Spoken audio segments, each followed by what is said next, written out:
Welcome! In this tutorial we'll see the types of data visualizations that are available in Explore Analytics. We'll see each type in some detail and then we'll see how to build a new chart from scratch. Visualization communicates complex data quickly and clearly. Data can be effortlessly compared and related, patterns can be identified, and outliers easily spotted. Explore Analytics organizes its rich set of data visualizations by the type of data that they present. The timeline chart focuses on the time aspect of the data to identify trends and changes over time. The category chart shows data by categories and subcategories for comparison. The XY chart shows relationships between numerical variables to find correlations and to identify outliers. The map chart focuses on the geographical location aspect of the data to identify patterns and organize large amounts of data in a form that can be very quickly appreciated.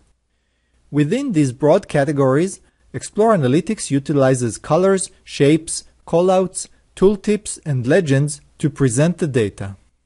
In particular, Explore Analytics provides line graphs, bar charts, area, pie, donut, scatter, and bubble to name the most popular types of charts.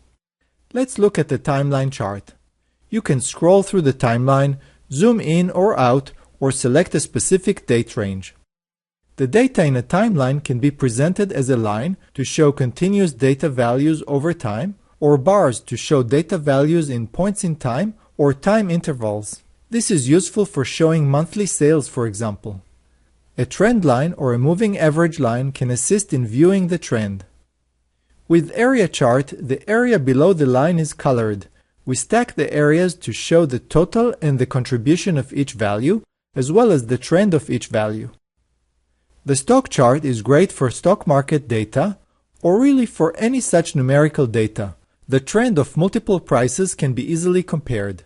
Stock data can also be displayed using an OHLC chart or a candlestick chart. Next, let's look at the category chart. A category chart visualizes data by category for easy comparison. It can do so using a bar, pie, or donut chart. A secondary category can provide more detail for each category. Let's break down sales in each country by product category. In this case, we stack the bars. Stacking the bars allows us to compare the totals for the countries while also breaking them down by product category. Now let's see the XY chart. It shows relationships between numerical variables and allows us to find correlations in the data. Data can be presented as a scatter plot or a bubble chart. A scatter plot is an XY chart in which we draw data points based on two numerical values.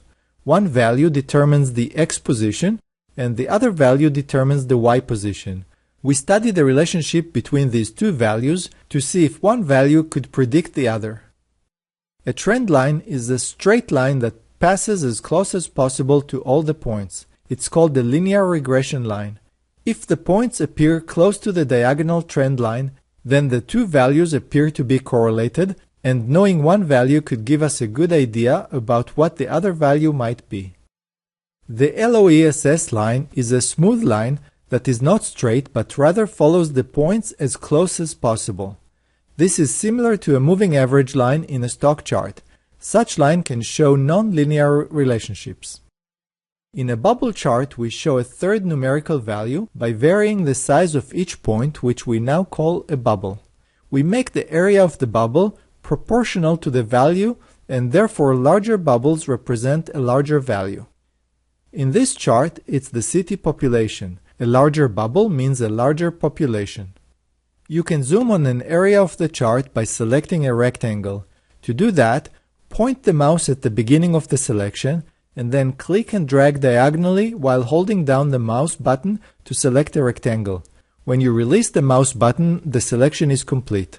On a touch device, you begin the selection by touching with your finger and then drag your finger diagonally to redraw a rectangle. You can zoom in repeatedly to focus on smaller areas of the chart. Finally, to zoom out, click the Reset Zoom button. Next is the map chart.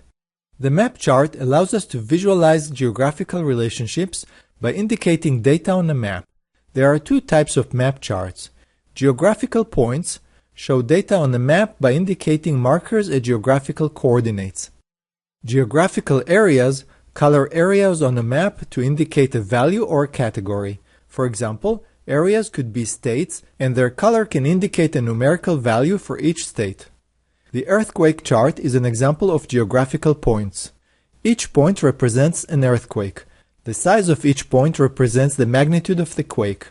The location is its epicenter. We can also use the color to show a category of data. In this case, the color indicates the day of the earthquake. Therefore, earthquakes that happen on the same day will have the same color. The unemployment by state is an example of coloring geographical areas. In our example, states with higher unemployment are shown using a darker shade. The data shown in a geographical area map can be categories or numerical values. The unemployment rates are numerical values. For an example of categories, we could show the result of an election with a color for each political party, such as Democrats and Republicans. When showing numerical values, we use color schemes that reflect the numerical value using varying color shades. Explore Analytics has two groups of color schemes. The first, sequential, is for data with values that progress from low to high. The second, diverging, highlights extremes at both ends of the data range. In our example, we set 7% as an arbitrary midpoint and then show the low unemployment in green and high unemployment in red. The range of numerical values is divided into a number of levels that are mapped into colors. You can set the number of levels to between 3 and 9 to control the granularity of this mapping. Explore Analytics offers two options for mapping numerical values to colors. In a linear scale, the range of data values is equally divided to the specified number of levels. In a quantile scale, the range of data values is divided based on data frequencies.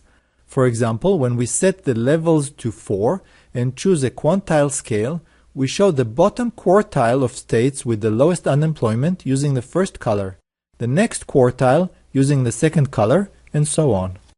To conclude this tutorial, let's build a chart from scratch. From our demo data, let's build a new view using the payments table. Without further ado, let's select a map chart.